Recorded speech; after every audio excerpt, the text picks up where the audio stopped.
There once was a man named Gold Roger who was king of the pirates. He had fame, power, and wealth beyond your wildest dreams. Before they hung him from the gallows, these were the final words he said. Our perspective is yours for the taking, but you'll have to join us first. We left everything we debated at the Yonko table. Ever since, pirates from all over the world set sail for the Grand Line, searching for the Yonko table, the table that will make their dreams come true. Yo, everyone. That is the voice of your Yonko host, DrJaceAttorney, and we are deep diving into Norse mythology and I guess a little bit of Greek mythology with our God of War retrospective. That's right, folks. At the time of recording this, whenever the hell it comes out, it is November 7th of 2022, and God of War Ragnarok, which is going to cap off the Norse saga of the God of War franchise, is due to come out in a couple days. It comes out on November 9th of 2022. And we at the Yonko table we have high anticipations for God of War Ragnarok. We're excited. This is a day one purchase. And of course, we're going to be talking about God of War Ragnarok once we finish the game and we can give you our thoughts as to what we think overall, how the story was, how the gameplay was, and so on. But for this episode of the Yonko table, we kind of want to dial things back a little bit. We kind of just wanted to cover the whole series in a way, like kind of give our thoughts on what made us fans of God of War. What was our first exposure to God of War? Was there a particular favorite out of all the games? Like, was it a spin-off game, or did we only stick with the main series of games? And what were our thoughts on God of War 2018, the last entry in the series? And how does that build us up for God of War Ragnarok? What do we expect? What do we want? And where do we think is going to go after Ragnarok finishes? Is that the end of the series? Is it going to go anywhere? We have to wait and see. But with me, as always, to deep dive God of War proper is fellow Yonko Grandmaster who? Grandmaster, I like testing you on your knowledge. Can you sing the Greek God of War anthem? No. Why not? Because I just can't. Jeez. Here. I can't. I'll help you. Go on. All right. Many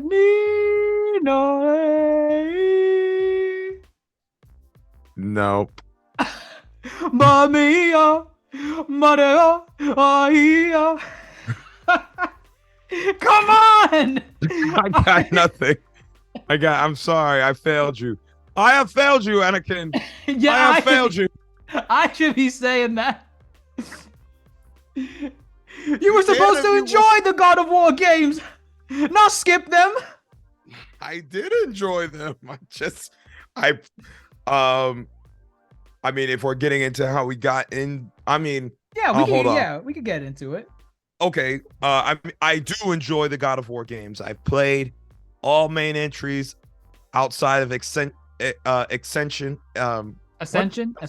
God damn. Ascension. Jesus. That just sounded out. You're one syllable at a time. But I played them out of obligation when I first had my initial run through with God of War, because the first time I ever experienced Kratos was not in a God of War game. Really? You're gonna hate me for this. What other game could I have played that features Kratos? Ew, no. PlayStation All-Stars? PlayStation All-Stars. Funny enough, PlayStation All-Stars, well, when I played, it was a PS3 game.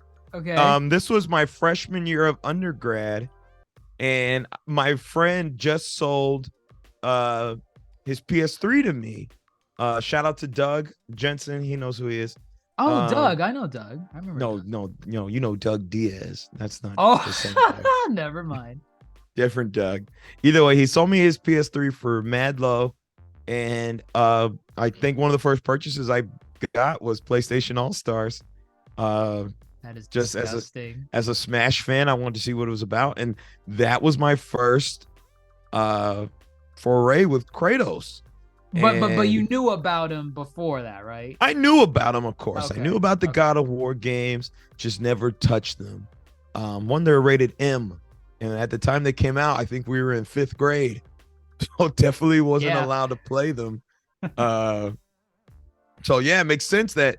So from there, from there, PS3, I was able to cop the God of War 1 and 2 remaster. I think it was a Okay. remaster for PlayStation 3. Right. That would have included 1 and 2. It would have included Yeah, 1 and 2. 1 and 2, right. And then I was able to play God of War 3. And I played them all within that year, having bought that PlayStation 3.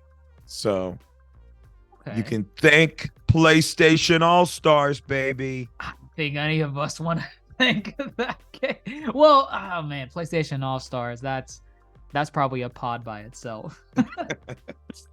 But okay, all right. I mean, that's kind of the idea of what those type of games are meant to do in a way. If you're not familiar with the character, that's kind of what Smash does. You know, Smash Bros. It's like not everyone has played a Star Fox game, but when you play as Fox McCloud and you're doing your, oh God, what are some of his sayings? I don't know. Do a barrel roll.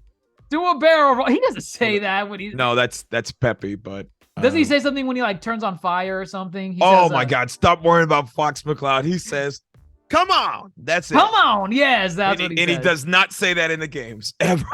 He doesn't. But but irrelevant. But the logic is you play as that character. You probably never played Star Fox, but you're like, wow, I kind of like this character in Smash. What games is he in? I want to know more about him. What's his lore? What's his mythos? So I guess All Stars for PlayStation did that for you, at least. You played as Kratos. You're like, wow, I really like Kratos. It did it for a couple of games, surprisingly. Real quick, irrelevant. It did it for Uncharted series, and it did it for the. Oh, no, it's good. It's good. It's good. It did it for the Infamous series as well. Like, oh, you played Infamous too? Wow. Yeah, if it weren't for PlayStation All Stars, I would have never been on those franchises. Interesting. But yes, okay. Kratos. I even distinctively remembering there was a stage that I think was Hades or the Underworld, and Hades would come out and kind of hit you. Yep. Yeah. So, okay. Then when I eventually played the games, I was like, oh, that makes sense. Right. Okay. That's at least that was a good exposure to first exposure, right. Right. For me, I did grow up in a household where it's like you can't play, you can't buy rated M games. Rated T games, that was a long one to convince, the good old parents as well.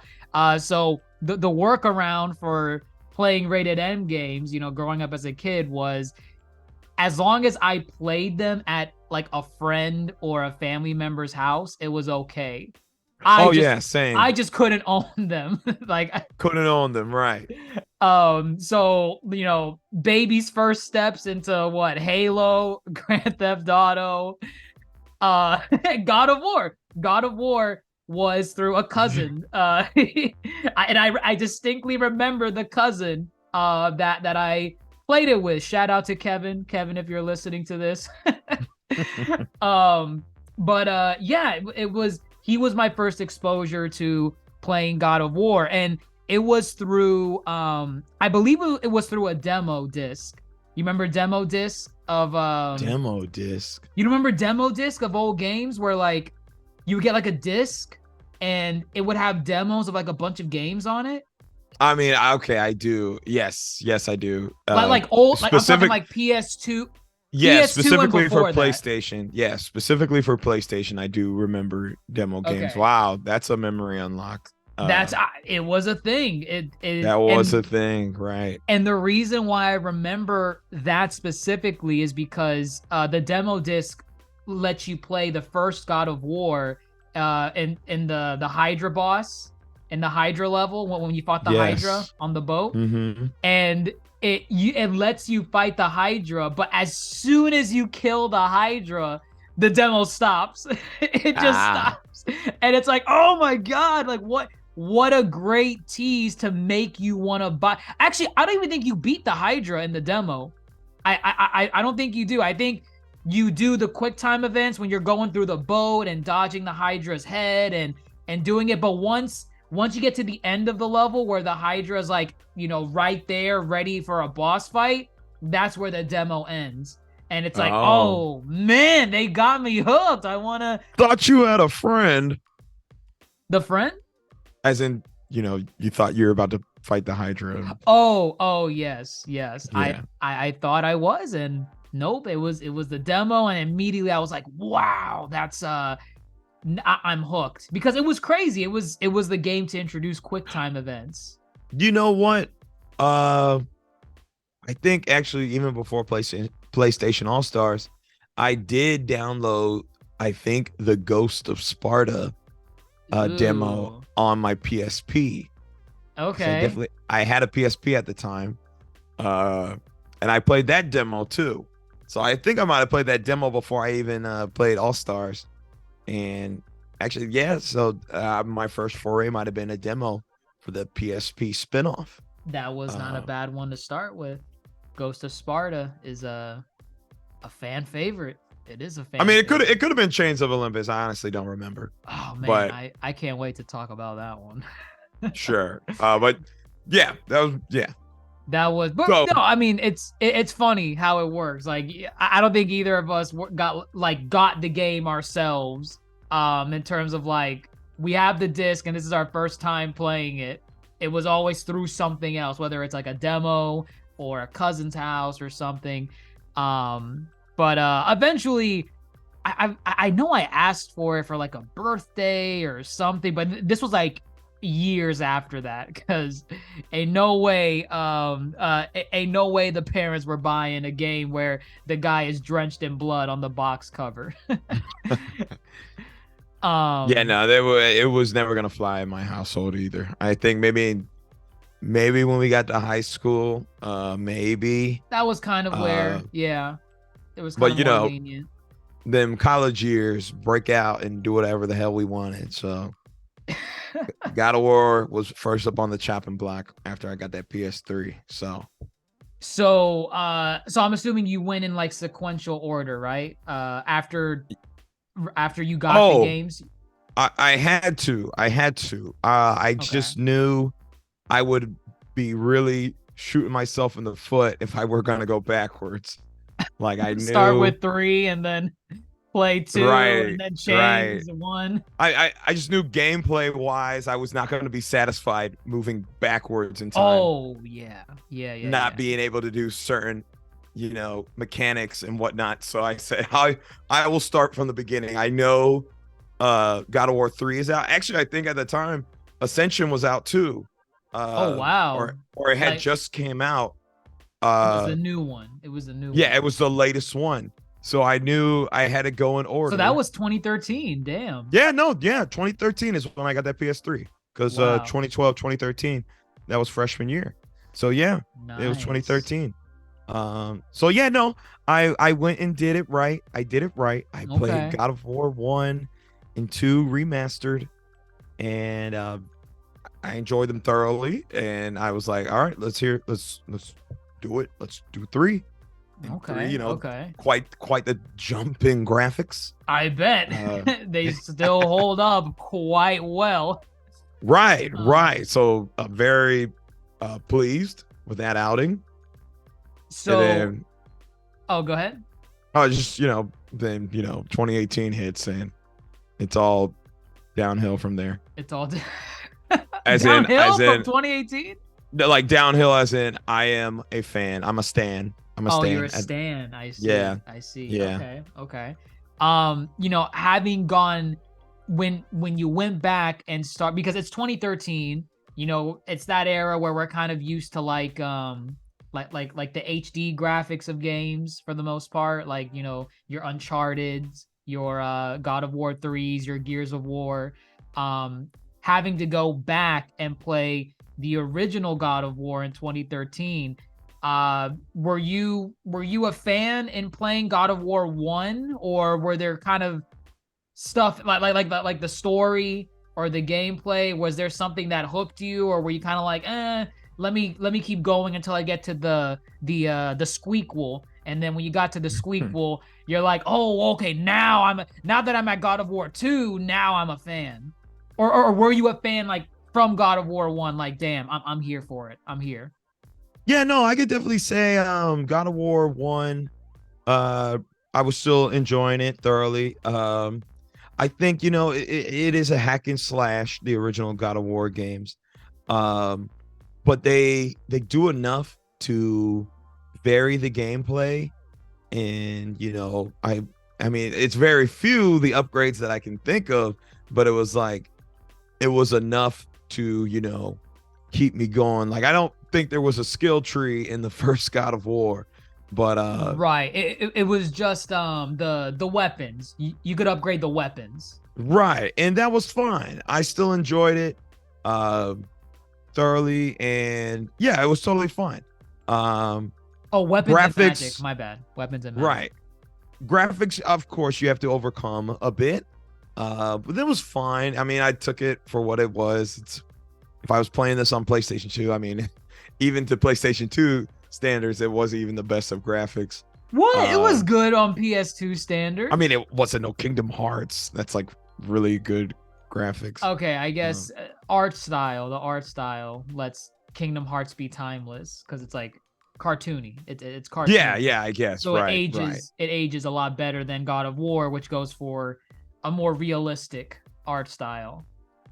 Yeah, I think again, I wasn't too big because I knew, like, let me just get through this and I'll be on God of War 3 and I'll be all right. But definitely I definitely did you not know like anything like with the story? Like no. I mean, I might have read it on Wikipedia, but wow, that's no. Well, when I think about it, with every game. No. When I think about it, I really I can't remember if I did. I'm pretty sure I was relatively blind. The most I knew was that he wanted revenge on Ares for his family. That was the most I knew. I might have known some tidbits here and there, but nothing too deep. Like, I definitely had to play the game to get the full grasp of the story. Okay. Yeah, I would definitely say from like the original, like, Greek mythology set of God of War games, I would say the first God of War probably had the best story out of all of them. Oh, really? The first one? Story. Because when you think about it, as it progresses, he just wants revenge. Like, it's like, oh, and Ares!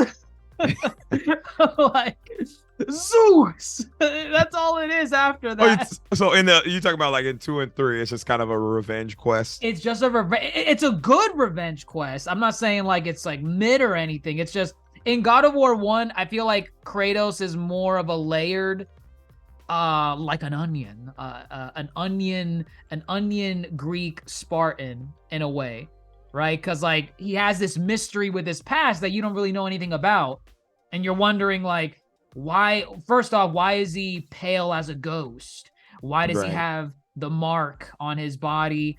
Why does he have these chains around his arms that extend into blades?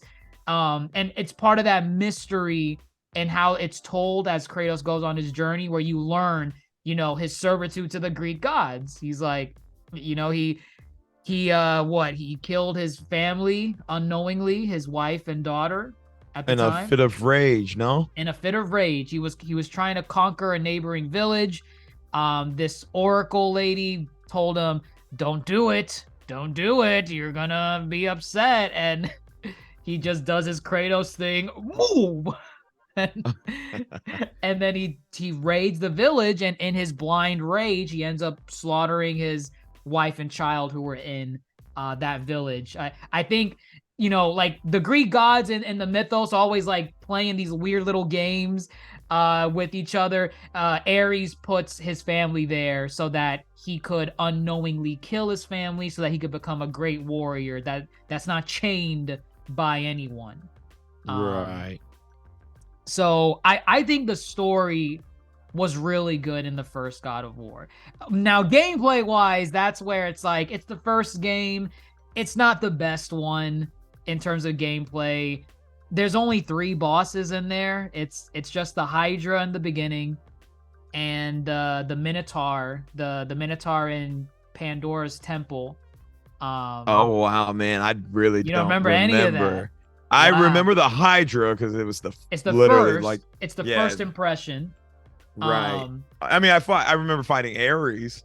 Yeah, and the final boss. Those were the only 3 bosses in the game. It was your beginning with Hydra, your middle with the Minotaur boss, which was like, who cares? And then the last one being Ares, and he's the final boss. He's the God of War. That was about it. Like, I think as a starting point, it's a good starting point for the series. Story-wise, I think it's the best one.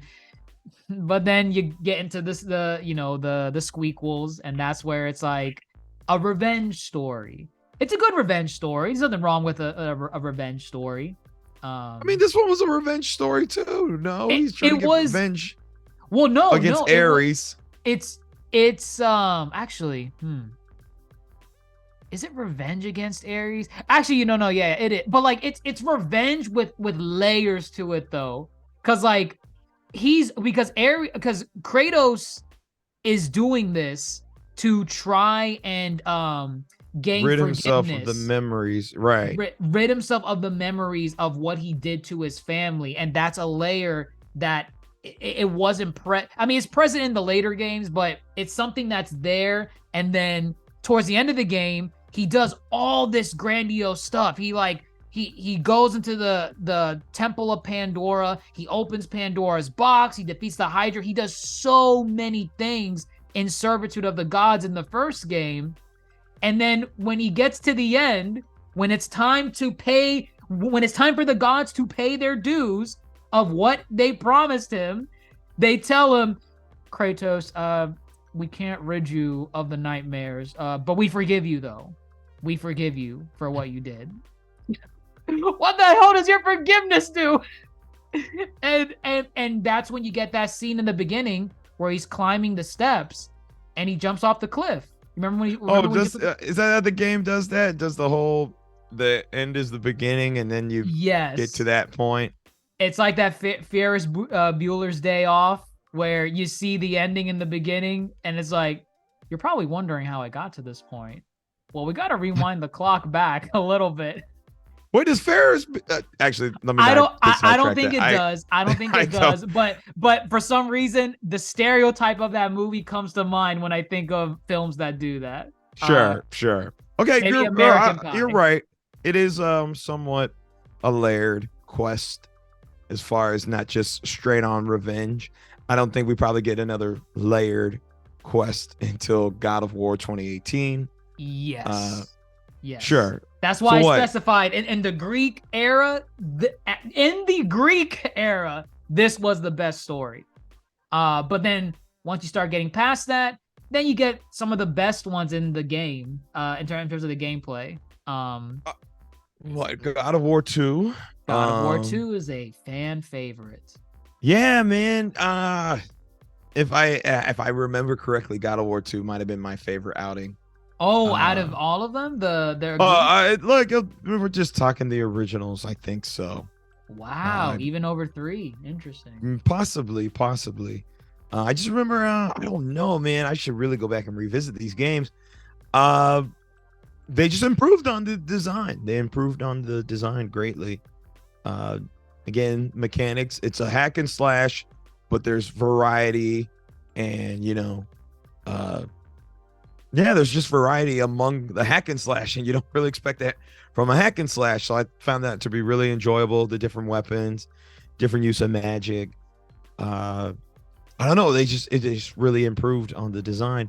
So that's the only thing that really comes to mind immediately. But I just know I was very engaged with the story. as well as the gameplay. I mean, I could be wrong. Maybe God of War 3 was better. I don't know, but You were I team really enjoyed it. Kratos. You were team Kratos on his revenge plot Oh, for for sure. Zeus. Zeus. Yes, of course. Because what is it? He's the God of War. He's But the God of War. is he abusing his power as God More of or War? less, yeah. He's kind of just going on rampages across Right, and Greece. they don't like that. They don't like that. Athena tells him, "Stop it! You're pissing off the other gods." And he just says, "I am the God of War," and he just keeps going. Well, it's an interesting juxtaposition because it's like, how dare you ask me to stop when you force me to do this? I did not ask to be the God of War. You know, like I feel that's kind of what's going on. He's like, you made me this. Like I just wanted you to get rid of my memories. You didn't. I was ready to commit senpai. Seppuku, not senpai. Jesus. And they said no. You can't do that. No, you can't. You're gonna be the new God of War. You just killed the old one. So come on. And then what? They hit him with the Blade of Olympus. The Blade of Olympus. Zeus, it saps him of all his godly abilities. Right. He's still powerful after that, but of course, just not on the level of what he was before. And that starts the whole quest. Like, gotta collect all my abilities again. To get right stronger. and get stronger. And I do like how at this point he's teaming up with the Titans. Yeah, so this is where I feel like they really went into like the Greek mythos of the God of War franchise. Now you start getting things like the Titans. He's working with the Titans. He's fighting other Greek entities. Like he fights I think he fights Theseus. He does fight Theseus. Goodness, I barely remember. But Perseus. Perseus, he fights Icarus. Okay, Icarus was cool because that's where he got the wings from. It is, and it's funny because it's one of those things where Icarus was supposed to be like this whimsical boyish figure in traditional Greek mythology. But what I liked about God of War, especially with God of War 2, they started just doing their own thing with it. So Icarus in God of War 2, he's like this crazy looking dude with he's just so crazy. I don't remember why he was so crazy. I think he flew too close to the sun. Well, he flew too close to the sun, but I mean, obviously he fell from that, but I don't know if he was like crazy from something else. Like he was trying to do something. I remember Kratos basically said, "Give me your wings," and Icarus was like, "No," and he's like, "Okay, you asked for it." What proceeds to beat the shit out of him and rip them off? There was like a flying sequence where like you grab onto him and like he flies off, and then Kratos is like just beating him up as Icarus is flying away, and he's like ripping his wings off slowly, and he just kicks him down and he puts the wings on it. I don't know how that works, but yeah, it's you like they realized fans wanted more of like the Hydra fight, the Ares fight, but throughout the entire game, not just as final fights or intro fights. So they went all in. There are so many boss fights in God of War 2, and they're cinematic as hell, and they're really really fun. You fight like you said, Theseus, Perseus. You fight the Barbarian King. You fight the Colossal of Rhodes. You fight Zeus. Right, the Colossal of Rhodes. That was like early on. Yeah, that was the intro boss. Boss. Yeah, Zeus is also in the beginning too, no?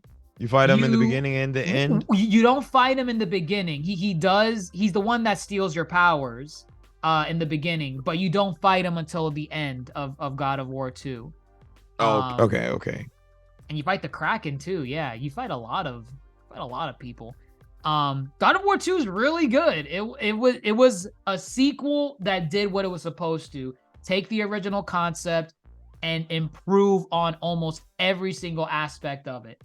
And that's what it did. Gameplay's better, mechanics are better, I can't say the story's better, but it's still fun. It's still fun. I'm with Kratos on this quest for revenge, but now he's starting to become somewhat of a one-note character a little bit. It's kind of a mindless killing machine, sure. Yeah, he's sick of the gods playing games with him. They never rid him of his memories. They make him the god of war, and then they betray him. They betray him. At that point, it's like, what do you guys want? What do you guys want? You're messing with me at this point. Yeah, God of War 2 was really good. And then so you that was your personal favorite out of the original, I think so. If I am remembering correctly, I think so. I'm actually looking up this clip of Icarus. Yeah, he beat the shit out of him and let him fall into the lava where Atlas is. So oh, that's right. I mean, the scaling was just so good. I loved, like you said, Atlas. He's the giant. Is he a Titan or no? Yeah, he's a Titan. He's a Titan. And he's the Titan that's punished. Holding the.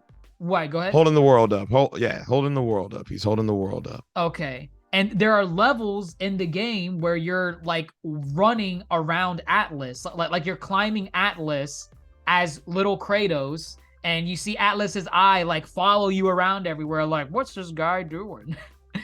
Right. It's just cool. I like that. And then finally you get into God of War 3. God of War 3 out of all of the originals is my favorite. I know I said God of War 1 had the best story. It, in my opinion, it does, from the Greek saga, but God of War 3, it did everything right. The gameplay, the scale of fighting the gods. That was another thing too. It's like you're slowly building up Kratos's, like, I guess, power scaling in a way. Because if he's on a revenge quest to fight the gods of Olympus, actually, it's not even the gods of Olympus he wants to fight. He wants to fight Zeus. That's all he wants. He just wants Zeus, right? That's all he wants. If you get in his way, he doesn't care. He does not. So all right, if I'm going after Zeus, the king of Olympus, I'm going to have to fight all these other gods. And so in going into God of War 3, the expectations were high. It's like, I think before God of War 3 came out, I was already a fan of God of War. I played the first and second game. And I think I played Chains of Olympus too. I think. Yeah. I think by this time, Chains of Olympus was out already. Correct me if I'm wrong, was God of War 3 a launch title for PS3? It was not. It was not a launch title. But was it was like early PS3? No. If you consider 2010, early. I mean, PS3, I don't know. I forget when PS3 dropped. PS3 dropped in 2006. Oh, so damn. Yeah. Okay. All right. Fine. The middle of the console war. About middle. Yeah. God of War 3.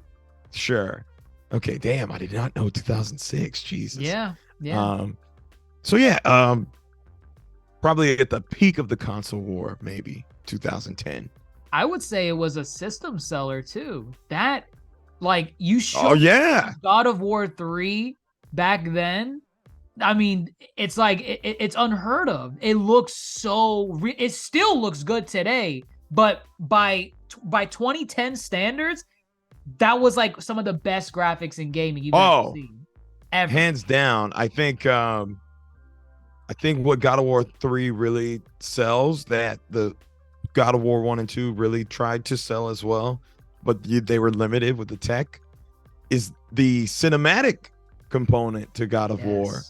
I think by the time you get to God of War 3, it's so cinematic. That first opening sequence, Poseidon. With Poseidon and the rush up Olympus, God. Where you're fighting Poseidon at different parts of Olympus, and at the same time in the background, Gaia's like, Kratos, help me, I'm falling. Scaling. Yeah, it was good. It was fantastic. What a way to open a game. I feel like that was peak. To me, that was peak Greek God of War. Like, it doesn't get better than that, because It's like you described it. They increase the scale at which you fight the gods because these are gods. These are the gods of Olympus. So it's cool to see that. It's cool to see, you scaling Gaia on her back while Poseidon is like doing his water magic jutsu abilities while he's fighting you. It was fun. It was fantastic. A great opening. And it kind of shows the brutality of Kratos even more because I feel like he had a vendetta against the gods at this point specifically. Because what did you remember what he does to Poseidon? Beats his head in. I mean, he beats everybody's head in. He beats everyone's head in. So no, not specifically. Iconic. This is an iconic God of War 3 moment. You beat him up out of his his water state. And now he's in his human form, right? Sure. Yeah. So you're beating him, and you're doing it with the quick time events, and you start looking from the perspective, like from Poseidon's viewpoint of him getting beaten up, and then eventually, do you remember what happens at the end? No, just keep it going. Keep going. You press the L3 and R3 thumbsticks down. And Kratos jams his thumbs into Poseidon's eyes, and you hear Poseidon go, "Oh God!" But like you're looking through Poseidon's eyes. Yeah, you're looking through his eyes, happening. right. And it's like Kratos, like, could you just have snapped his neck or something? Like, I don't know. To me, the eyes are a no-go. You don't go for the eyes. You don't go for the eyes. It's just, it's too sensitive. I think he's just trying to send a message like, hey, I'm here for Zeus. So if you're going to protect daddy, you going to get it. These hands are equal for everyone, That's what true. Essentially happened. Yeah. Just didn't discriminate. He said, all y'all can get it. All y'all can get it. I wanted to save this for Zeus, but y'all want to play these games. I'll do it. I'll do it to anyone that steps in the way. And to be fair, it's just people stepping in his way. If they just step to the side, it's only Zeus that he's after. Right. It's only Zeus. Right. So I find that like absolutely hilarious because I remember one of the selling points leading up to God of War 3, they really wanted to show how grotesque and gory the game was. And one of the ways they showed that was during that the Helios fight. Do you remember the Helios fight? What happened to Helios? Helios, you rip off his head for sure, right? Yes. Yes, I remember that. I remember in the press release for that sequence in the game, they were going into mad detail because you rip his head off and they zoom in on how you rip his head off. And I remember the devs saying like, yeah, we meticulously, like crafted, the flesh, like when the flesh is peeling from, when the flesh is separating itself from each other, when Kratos is ripping it off, it's like, it's very detailed. It's not just a pop and then that's it. They went into mad detail of how that skin was peeling as Kratos is pulling that head off. Yeah, they basically said we're gonna milk the shit out of this frame rate, these improved graphics. We're gonna give it to y'all. Like you thought you seen gore before. Let's show them. Let's show them, and they did. God of War 3 was fantastic. I think it was fantastic in every sense of the word. It did everything it needed to do, and it capped off the series pretty, it capped it off in a very satisfying manner, Yeah, you want to talk, how God of War 1 might be the best story. I think God of War 3 does a really good wrap up of kind of this trilogy as far as, they bring in, it's Pandora, no? They bring in Pandora as a character? Pandora, yeah, she's kind of like a shoehorned in character. No doubt, but it's like, now Kratos is kind of the fatherly side of Kratos is coming out, the sympathetic side, that you Right. didn't see before, or that was just buried in, you know, all the violence of the previous games. Um, yeah, there's some heart to it. There's some heart to it.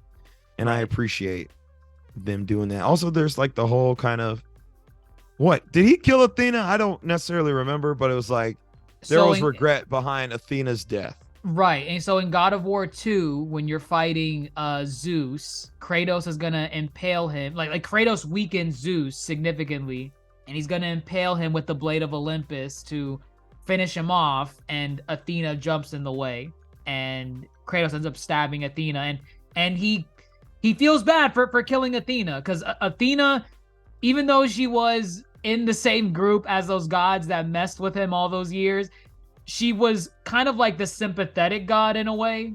Like, she was kind of like trying to be an empathizer a little bit with Kratos. Like, She was, yeah. right. And so in killing her, you know, she dies in God of War 2. So you're like, oh, so Athena must be the second god that Kratos killed, because he killed Ares. And in the second one, he unintentionally kills Athena. But then in the third game, and that ties into a point later on, it's learned that, and it's a little contrived, but Athena somehow achieved a higher existence than Ghost. being what she's basically a ghost. But as she describes it in God of War 3, it's like she's like, I don't know what happened, I don't know how I'm alive, but it's like a higher form of existence. And they think it's because she sacrificed herself in protection of Zeus, when, you know, gods usually don't sacrifice themselves for each other. It's like, I'm a god, I'm not gonna sacrifice myself for that other god over there. So Athena kind of did that for Kratos to because her logic was, no son should kill their own father. You're just gonna repeat the same thing that Zeus did with Kronos. Do you want that, Kratos? Do you want that? And so that was her logic. She's now like this transparent ghost character, but now she kind of has her own agenda a little bit. She's kind of wanting power in a way. So, like, do you remember the ending of God of War 3? You kill Zeus. You kill Zeus, yes. Got it. Epic fight. Epic fight. Yes. Were you satisfied with the fight? Were you satisfied with the ending of God of War 3? Yo, yeah, that was tough. Actually, I don't think I got him on the first try. Took me It's pretty hard. couple. Yeah, definitely. I was like, oh fuck, if I fuck up once, I'm fucked. He was difficult. I do remember him being very, very difficult. But yeah, so like there was that thing at the end of God of War 3 where he opened Pandora's box and he absorbed hope, some whimsical magic stuff like that. And when he defeats whatchamacallit. So when he opened Pandora's box in God of War 1, you remember when he turned into a giant to fight Ares? Yes. Everyone thought that was the power he got to fight Ares from Pandora's box. They reveal in God of War 3 that wasn't the only thing that came out of the box. One of the things that came out of the box was hope. And it was Kratos absorbs it. He absorbs hope. And then the other thing that came out of the box was fear. The fear of being overthrown by the Titans or your family, whatever. And that got spread to all the gods, including Zeus. So that's what made the whole thing of like Zeus wanting to betray Kratos because he thought Kratos was becoming too powerful and blah, blah, blah, blah. So that ties back into God of War 3 because now Zeus is defeated by Kratos, and Athena's like, Kratos, give me the other power that you got from Pandora's box, hope, because humanity needs someone to lead them because you killed the entire pantheon of gods and the world has turned to crap right now. So let me help them. And so Kratos, I guess to spite Athena, because he doesn't trust any gods, he impales himself with the Blade of Olympus and he lets out hope into the world. That's when hope comes pouring out and it spreads and trickles down like fairy magic to all the people that are in chaos right now, from Kratos' actions. And Athena's kind of like, oh man, why'd you go and do that? Why'd you do that, man? All right, I'm leaving you here. See ya. She just leaves. She leaves him there to die. Did you need a squeakquel after this? Did you want to know like what happened to Athena, or did you remember the post-credit scene where like Kratos is there lying? His body is moved, right? And it suggests he's alive. Did I need a sequel after this? I mean, at this point, I had just played all the games back to back, 1, 2, and 3 back to back. So like, no, I wasn't. I got it. Yeah, I wasn't necessarily out here clamoring a sequel. So no. Was I satisfied with the ending? Yes. But I was definitely like, this was a series I felt I was behind on. So my main thing was like, let me get caught up, versus if I was a fan long time, you know, people would then be clamoring after a sequel. But I'm like, no, I just caught up. I'm good. I'm satisfied. I get it now. There's a great game series. So no, I wasn't clamoring for a sequel. Even with Ascension out, I knew Ascension had, you know, kind of its big shtick was it had multiplayer now. That was kind of one of the bigger selling points. That was the next big God of War game. Do you remember the ads for that game? The live action ads? Ooh, I think I do. Was it like Kratos like going to an office or something, or? Oh no, like they were like, were people dressed up as Kratos, or? I mean, maybe there were some gags like that, but like they were like doing like live action ads of like a person dressed as Kratos, like getting the ashes like of his family put on his body. Oh gosh, no, I don't remember that. They went hard on marketing for God of War Ascension. They really wanted you to buy the game. I mean, I believe it. Didn't buy it. You weren't there for it. My sweet mates had the game, so I would watch him play. But it didn't do anything for you. I mean, no, not really. Again, at the time, I wasn't big on online play. Nor did I think, okay, I'm looking at it, I see the live action ad now. Yeah, they're really trying to sell this again, cinematicness. Right. And it's a prequel. It's a prequel that takes place before God of War 1. So, right. At this point, you know, Santa Monica Studios, the people that make God of War, they don't want the series to just die after God of War 3. They want to milk that God of War train as long as it can. And I feel like Ascension was their response to that. They're like, can we keep making God of War games? Will people keep buying them? Let's test it out. And so they're like, oh, well, we can't just do another story with Kratos. We got to add a new gimmick to this. And that's where they come in with the multiplayer for Ascension. Which I get it too. It was fine. It was all right. I didn't hear like, outstanding things, but it was like at the time, online play was a huge part of the console war. So yeah, it was a gimmick that was for single player games that didn't need it. A lot of companies were incorporating multiplayer into those games. So like Arkham Origins didn't need multiplayer, but it had multiplayer. The first Tomb Raider reboot game, that also had multiplayer. One of the Uncharted had multiplayer. Uncharted 2 and 3 had multiplayer. There you go.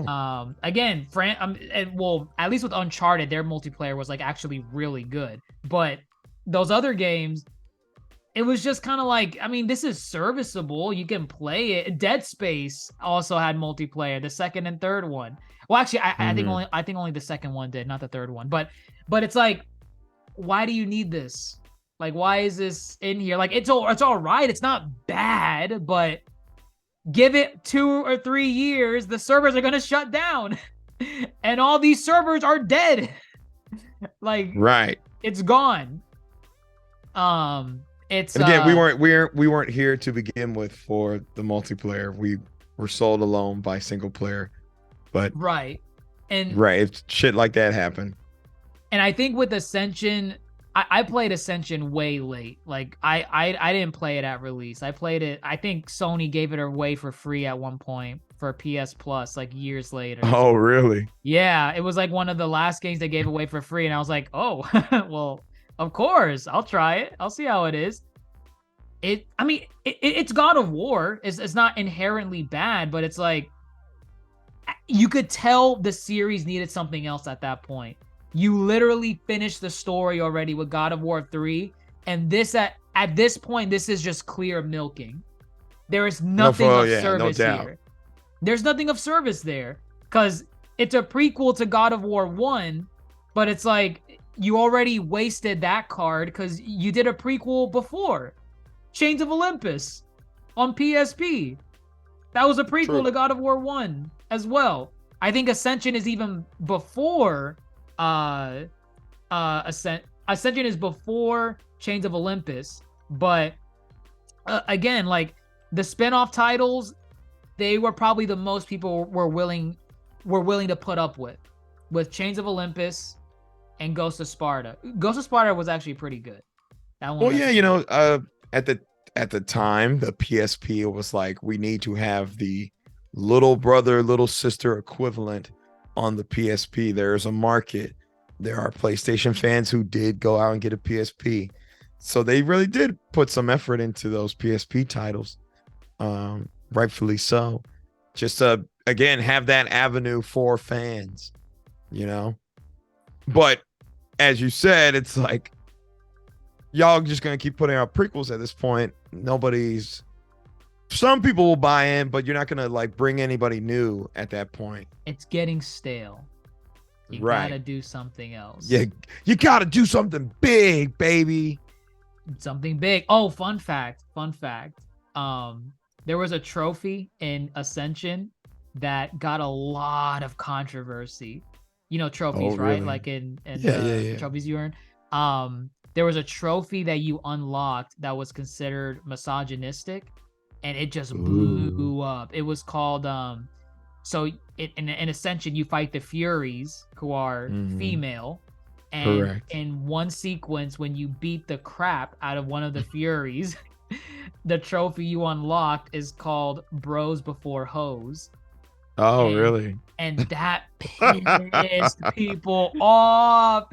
Should I not be laughing? I mean, you can laugh at the absurdity of like, wow, I'm laughing at the. I can't believe they called it that. Wow, like what were they thinking? Yeah, I think I'm laughing at the absurdity of God, how Jesus. And it was it was in 2013 where people started to become more conscious of these things, like how things are worded, how things are said. I remember that so vividly because I'm like, wow, they actually did that. That's terrible. And it was so bad to the point they released a patch to rename the trophy to not say that anymore. What did they rename it? Oh God, I think it was. I think it was Bros Before Blows or something. Blows that's before. Even better. It removes the hose part. I guess. I don't know. I don't think it's any. The fact that you left the bros part in shows that it's male dominance over whatever the hell you're doing. But right. I think it's funny to laugh at it in retrospect that they thought that was a good idea. Oh no, you want to know what it was? It was Bros Before Foes. Again, not that much better.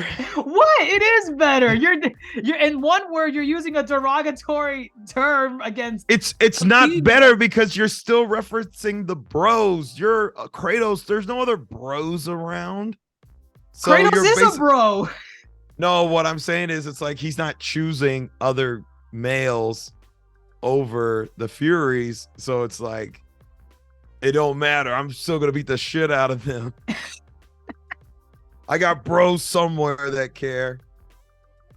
It was a male-dominated industry. Sure was. That's just funny.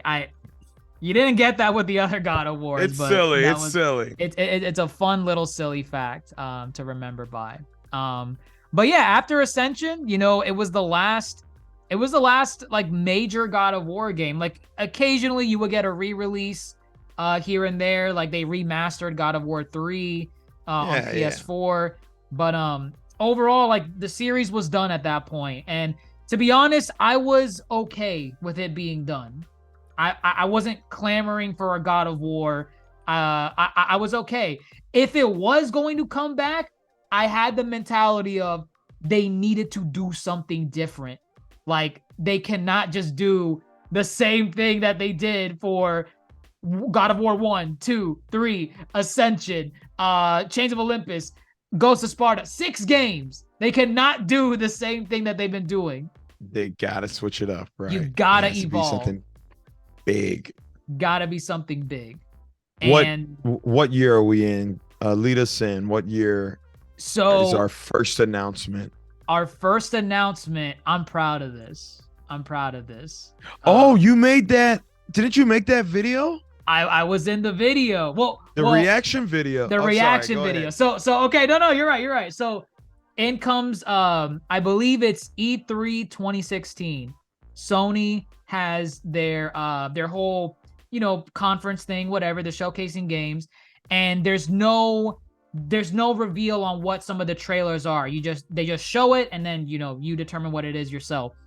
They showcase this trailer, right? And I was watching it live. I was recording it live, and I was like, "Oh man, what has Sony got now?" And I forgot what other games they showcased. Because it was overshadowed by this. They were showing the trailer, and man, that was probably a really good E3. It was a really, it busted E3. Like E3 was just like this took the E3 by storm. And this is 2016. It's 3 or so years after Ascension was over and done with. And you just get this cool little shots of like this boy like going through the forest, and I think it's Atreus, and he's hunting animals and whatever. And then I don't remember the word for word what happens, but like you literally go into a cabin and you hear this deep bellowing voice, and from the darkness, like I think he says something like, "Boy." And then out of the darkness steps in Big Daddy Kratos with a beard, and everyone loses it. I lose it. I lose my marbles. I'm like, what? What is this? Holy crap, it's Kratos. He's back. And it was something. You had to be there. You had to be there. It's like Avengers Endgame, right? You could watch Avengers Endgame in 2022, but you had to be there in 2019. You had to be there. Of course, yeah. And yeah, they just showcase. They have a full.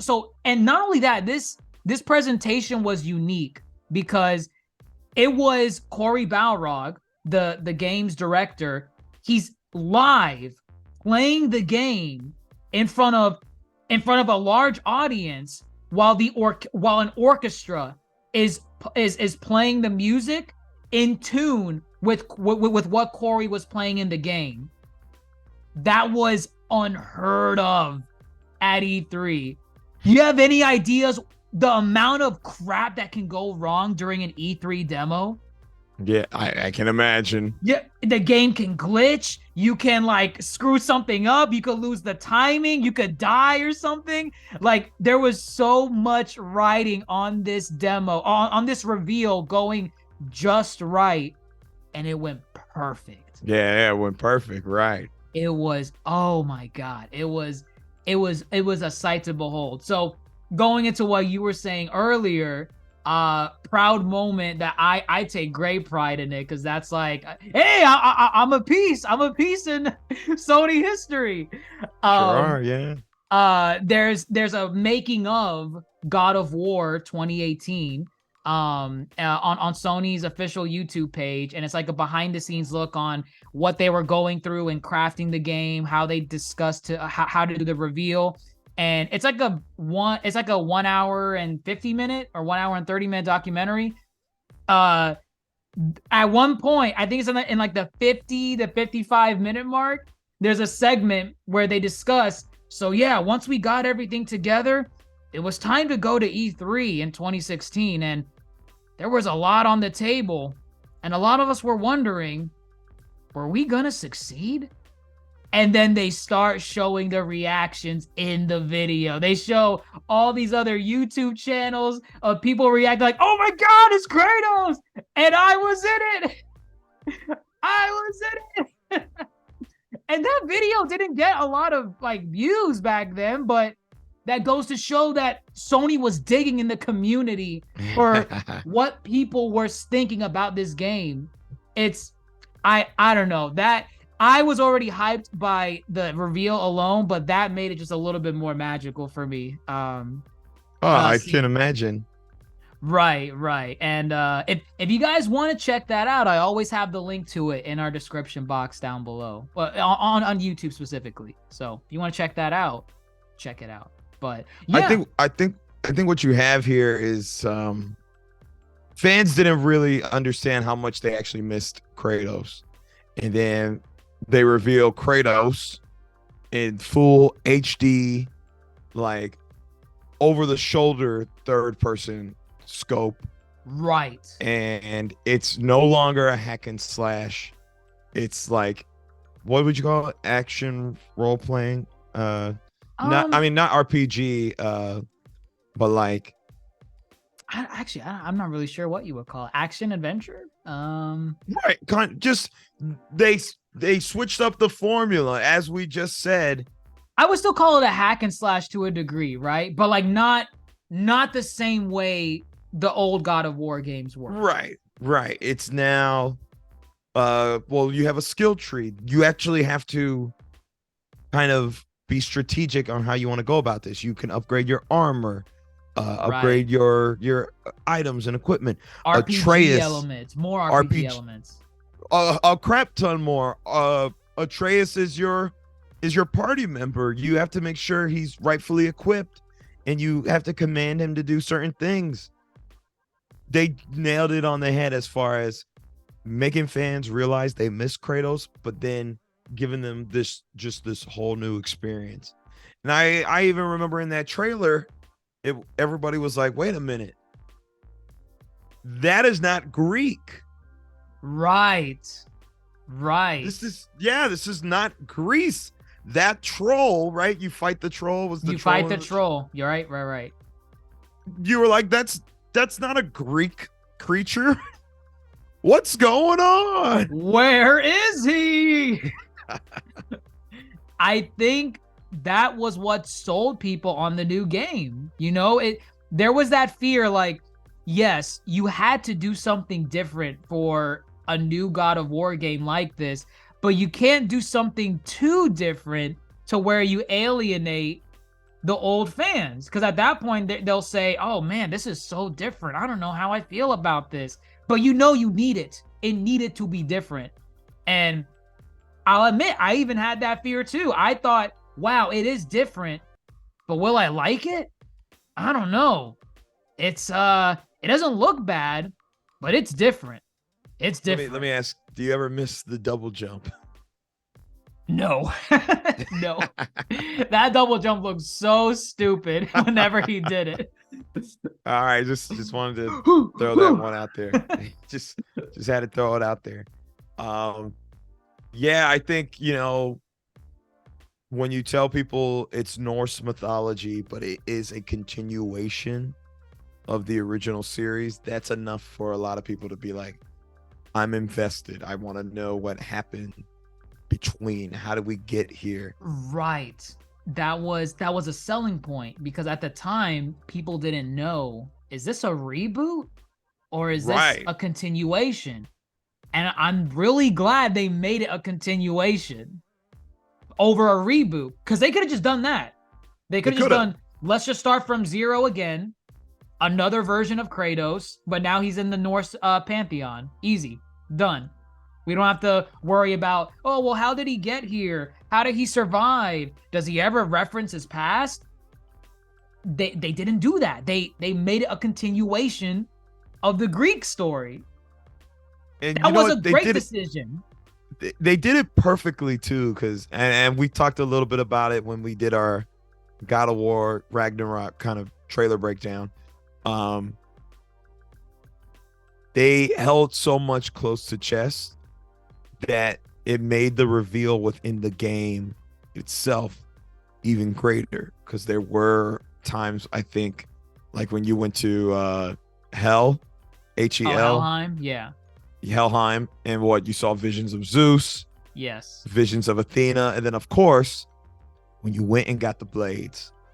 What a moment. Man. That's easily top 5 moments in all God of War.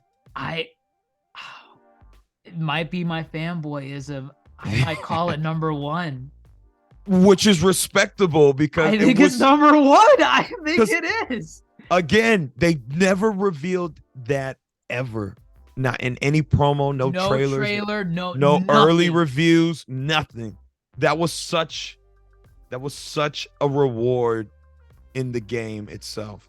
Because if you needed any indicator that this was a continuation, it was the blades.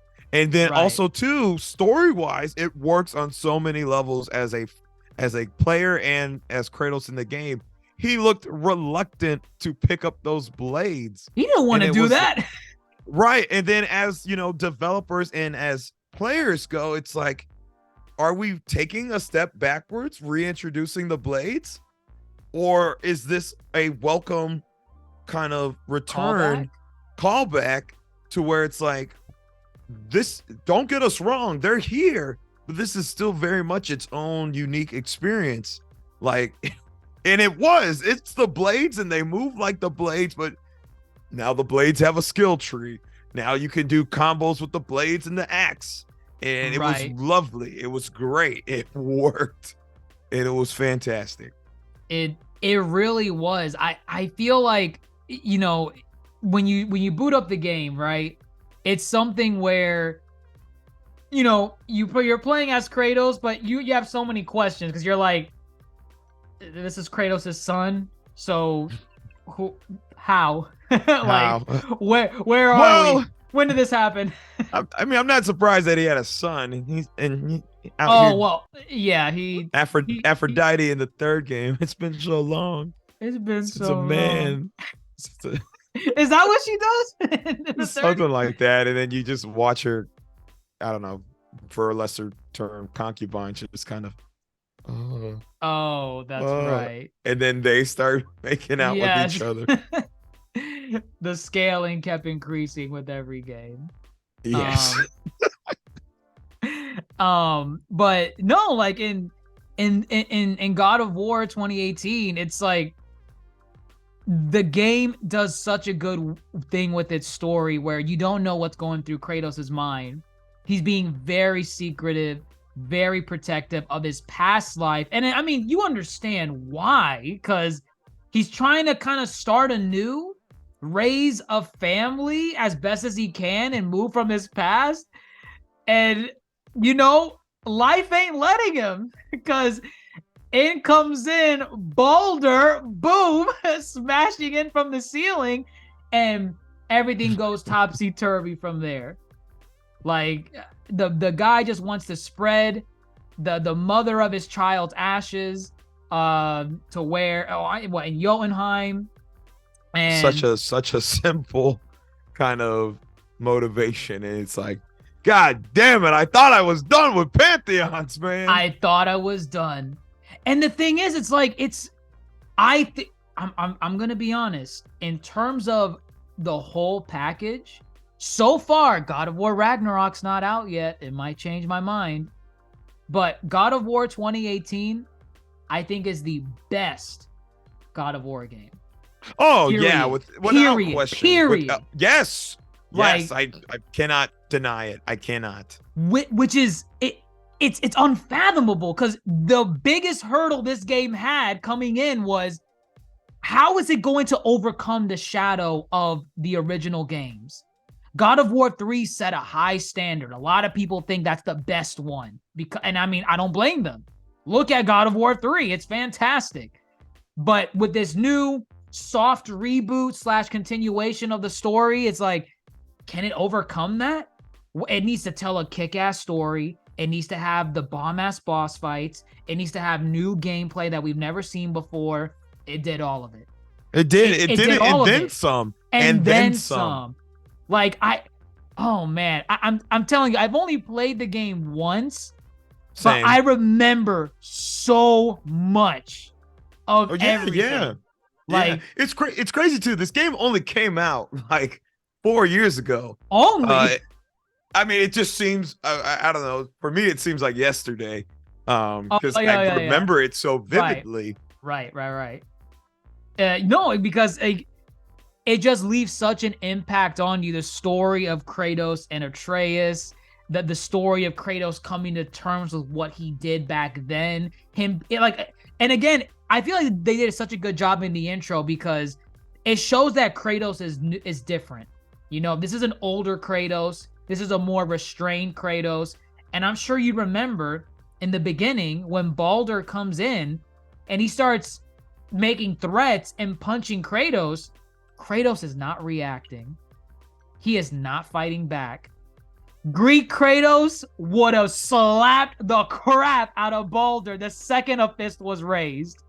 But Absolutely. This Kratos, no. He's not doing it. He doesn't want to do this again. I love that.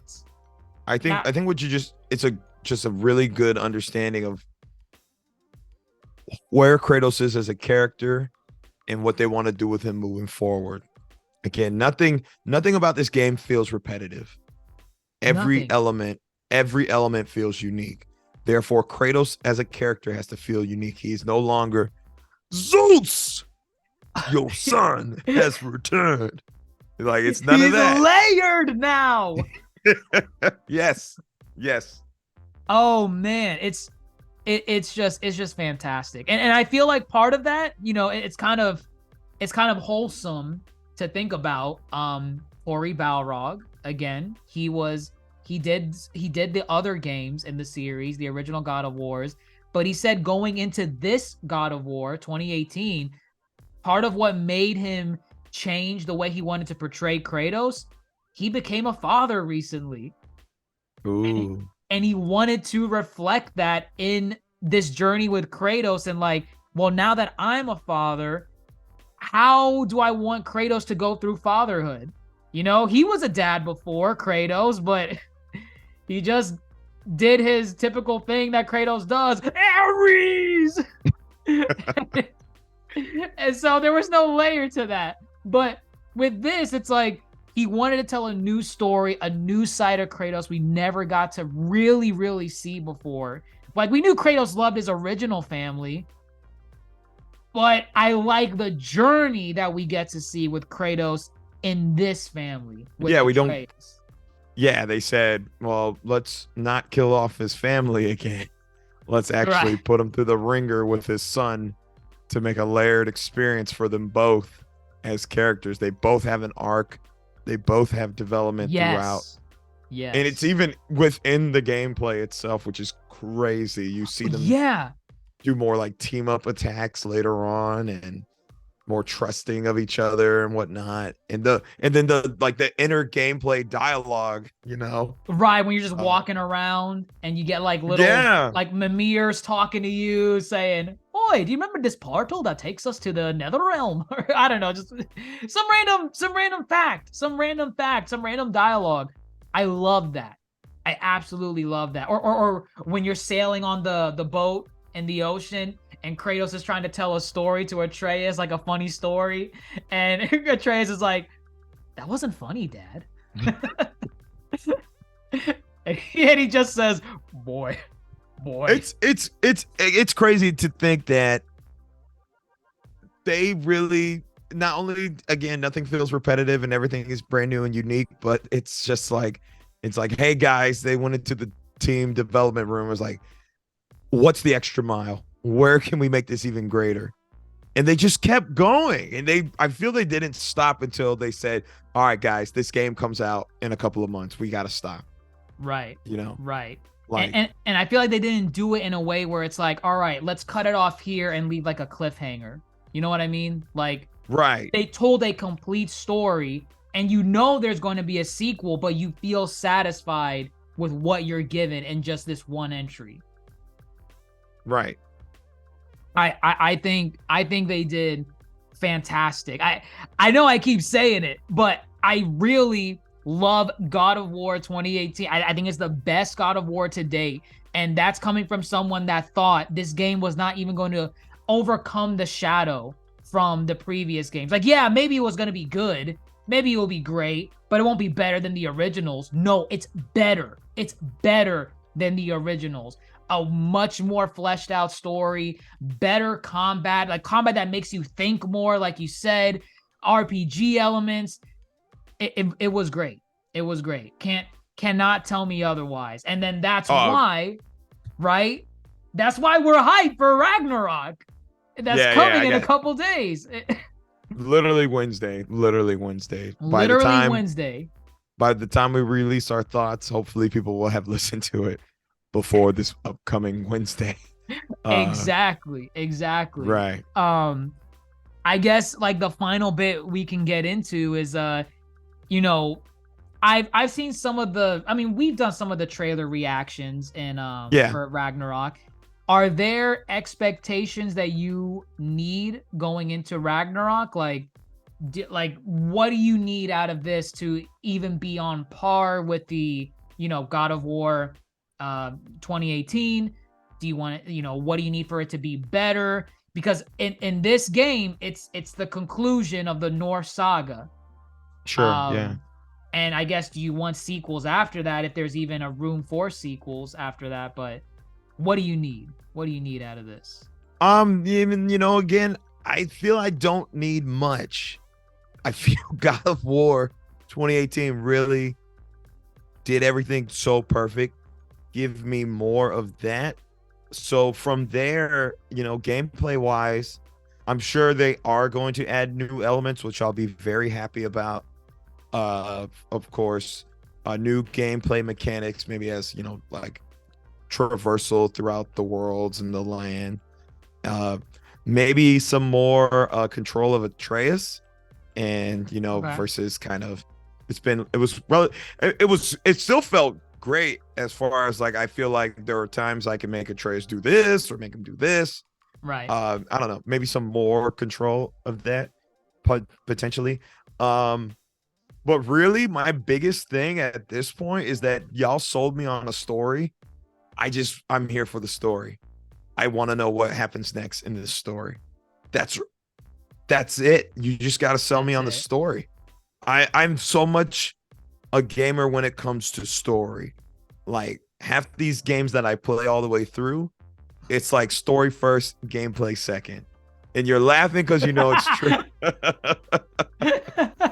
It's true. I'm not laughing. Yes, you are. You're laughing. It's true. I play these games. Playing the Uncharted series, my dad used to sit there and watch me play some of them because it's a story. Sully! My brother, my long lost brother, I think he did too until he eventually got his own PlayStation and played it for himself. He stole your stuff? He stole my God of War. I still don't have it. It's not here. I couldn't replay it if I wanted to. But our mutual friend, let's call him Catwoman V. Yes. He used to come over and I'd offer him the beer in my fridge and he'd watch me play and he followed the story. Wow. God of War 2018, he would watch you play God of War. He would tell me, can you stop running around and doing shit and go do the story? So yeah. Is he gonna do it for Ragnarok now? I'm going to invite him when I have it. I'm like, hey, come do some work as I play God of War. Okay. I'm so invested in the story, and the acting is great too. It's cinematic. It's cinematic. You could say it's cinema. Is it cinema? It can't. And I have a 70-inch now, so this is perfect. You got the 4K screen now. I do. I'm ready. Nice. No, yeah, for me, it's just got to meet the same standards of the original God of War, and if it's at least as good as God of War 2018, I'll be set. Obviously, I want it to be better. I want it to exceed it and then some. Especially because it's now in the same running for like it needs to be what God of War 3 was for the original God of War series, because that concluded the Greek pantheon. As a conclusion. Thing. Right. So in this one, I mean, I'm expecting craziness, like fighting up against Thor, Odin, the Valkyries, potentially. Just, you know, I want this to hit the fan. I want this to be the best adventure. And then, you know, there's discussion already on you know, what the ending should be. Like, you know what? Well, okay, first off, there's leaks out there, so be careful. Haven't seen any. Just be mindful, because they're floating around, because apparently some retailers sent out copies too early. So aside from that, you know, people that are wanting to think like, okay, well, what do we think is going to happen at the end? I mean, do you remember in 2018 how they pretty much acknowledged that there are other pantheons around the world, like Celtic gods and Egyptian gods? Yeah.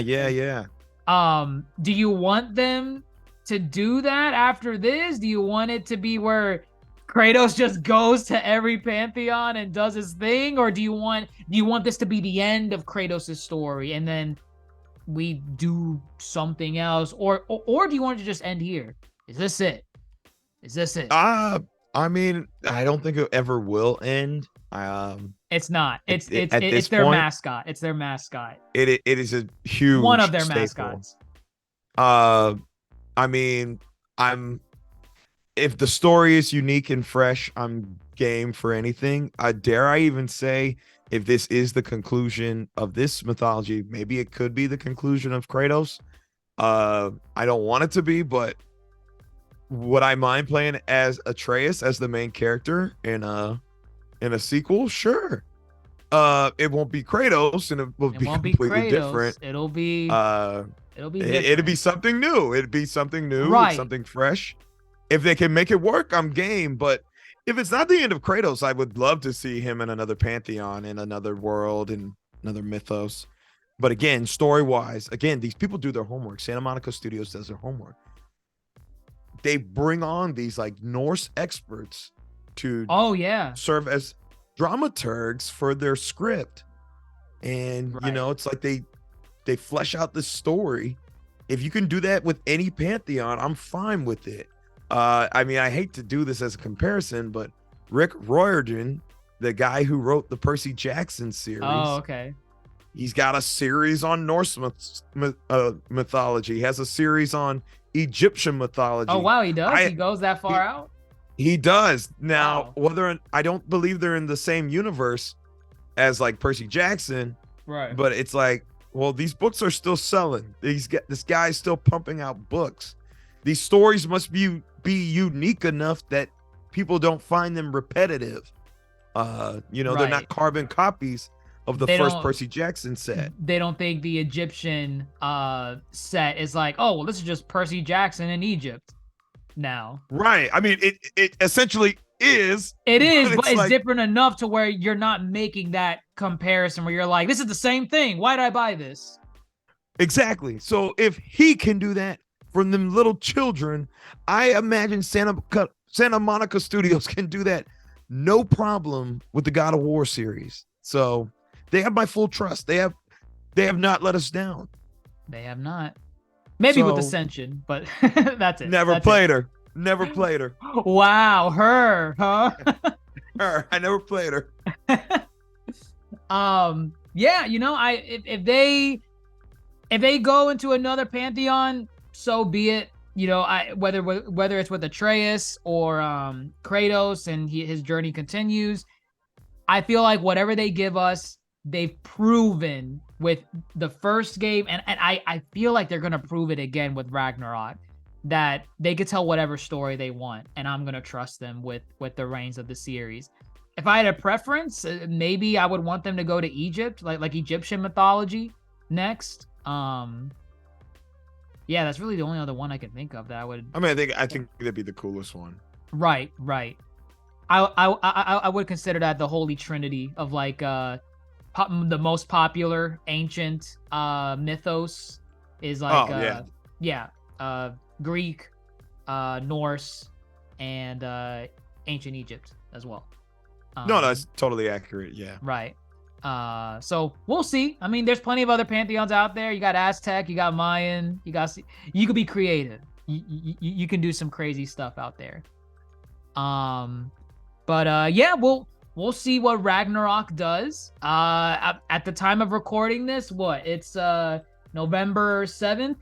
By the time it's released, it should be November 7th, at least for the audio portion. Video might go up on November 8th, but Ragnarok comes out November 9th. We're excited. I can't remember the last time I was excited for a game at release. There's not that many.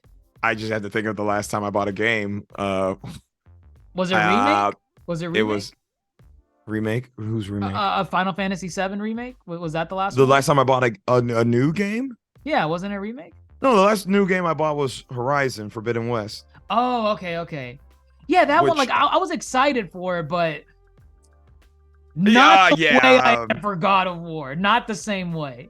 Well, I will say, with regards to I got Forbidden West, and I had just beaten Zero Dawn, so going into it, I was like, oh, I needed a more substantial gap. It's another open world game. You're gonna have right. So it's like I need a gap to really kind of put my heart into this. But God of War, I mean, I might have played it in 2019. Yeah, I did. I definitely played it in 2019. 2018 was busy. That E3, I looked it up. They announced Horizon. They announced Spider-Man. And Spider-Man was at the end. Spider-Man was the final, I think, showing for that. Right. E3. That's a hefty E3, and all three of those games came out in 2018. 2018 was locked. Locked. Right. So it was like, I had to space that out. So with that said, there's been a substantial gap since I played God of War 2018, and obviously when this comes Wednesday, I'm ready. Yes, I am more excited for sure for this game, no doubt. Yeah. Okay, fair enough. Yeah, I think after Ragnarok, the next best thing I can think of to get excited for is probably Spider-Man 2 from Insomniac. Oh, you being a PlayStation, some of us got to go get Pokemon the following week. Ew. Don't act like you wouldn't get it if you didn't have a Switch Pro. Well, if Nintendo wants to release a Switch Pro, I will. Sorry about it, dude. Either way, folks, I think that pretty much wraps up our retrospective of the God of War franchise. We kind of gave you all a little bit of a taste of how we got into the God of War franchise.